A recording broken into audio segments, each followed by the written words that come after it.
Hello बच्चों, let's read the question.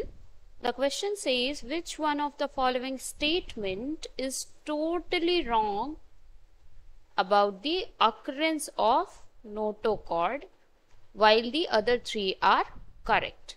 Question में हमें चार स्टेटमेंट्स दिए गए हैं जिनमें से तीन are correct and one is totally wrong about notochord. So let's try to understand what is the key concept behind this. Key concept हमारा यहां पे होगा नोटोकॉर्ड. नाउ नोटोकॉर्ड क्या है? Notochord mesodermally derived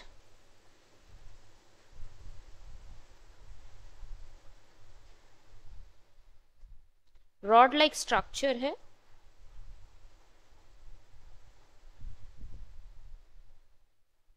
which is going to be present on the dorsal side, यानी back side of animals की तरफ में प्रेजेंट होता है ये रॉड लाइक स्ट्रक्चर जिसे हम नोटोकॉर्ड कहते हैं. And on the basis of presence और एब्सेंस ऑफ नोटोकॉर्ड, अगर नोटोकॉर्ड प्रेजेंट है या नोटोकॉर्ड एब्सेंट है तो हम ऑर्गेनिज्म को इस बेसिस पे क्लासिफाई भी कर सकते हैं. अगर नोटोकॉर्ड प्रेजेंट है then we can classify them into chordates or phylum Chordata. And if notochord is absent, यहाँ पे notochord present रहेगा chordates में, and if notochord is absent then there is another phylum known as non-chordates.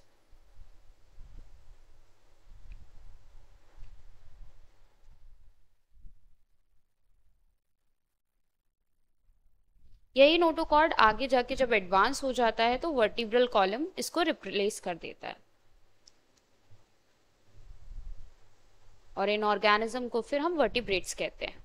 तो अगर हम examples की बात करें कि क्या नोटोकॉर्ड कहाँ कहाँ प्रेजेंट रहेगा, तो नोटोकॉर्ड अलग अलग स्टेजेस, अलग अलग एम्ब्रियोनिक स्टेज में भी प्रेजेंट हो सकता है किसी कॉर्डेट के अंदर. For example human beings are also example of chordates. human beings में embryonic stage यानी starting embryonic stage में तो there is presence of notochord. हम यहाँ पे लिख लेते हैं human beings के बारे में, जैसे chordates की कैटेगरी में आते हैं वो. so at the initial stage या embryonic stage पे तो there is an notochord that can be seen, लेकिन फिर ये later part में replace हो जाता है by vertebral column. इसी तरह से सेम गोज फॉर एम्फीबियंस,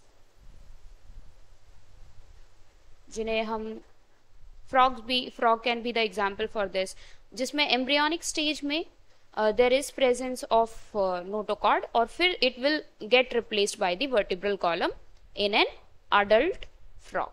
तो अडल्ट फ्रॉग में वर्टिब्रल कॉलम फिर प्रेजेंट रहेगा. दिस इज सो ये बात हुई एम्फीबियंस की या कॉर्डेट्स की.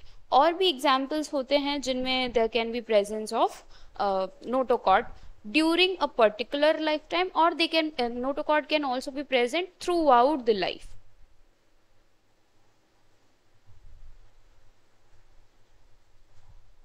या तो किसी पर्टिकुलर स्टेज पे प्रेजेंट होगा या फिर थ्रू आउट लाइफ भी प्रेजेंट हो सकता है notochord.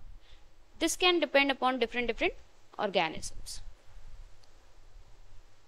Now, let's have a look at the question with this concept.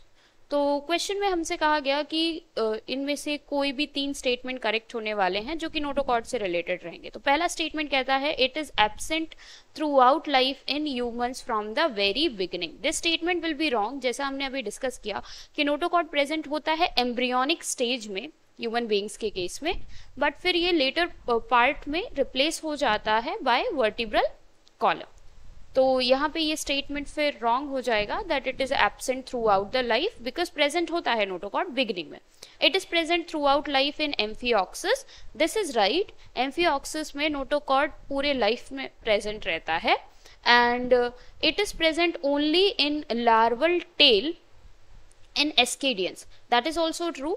Notochord larval tails में प्रेजेंट होता है एस्केडियंस के, and it is replaced by vertebral column in adult frog. इसके बारे में भी अभी हमने बात किया था, तो दैट इज ऑल्सो ट्रू। तो अगर हम यहाँ पे देखें तो वी वर आस्क्ड कि रॉन्ग स्टेटमेंट कौन सा होगा, तो हमारा करेक्ट आंसर हो जाएगा यहाँ पे option A. I hope you understood this.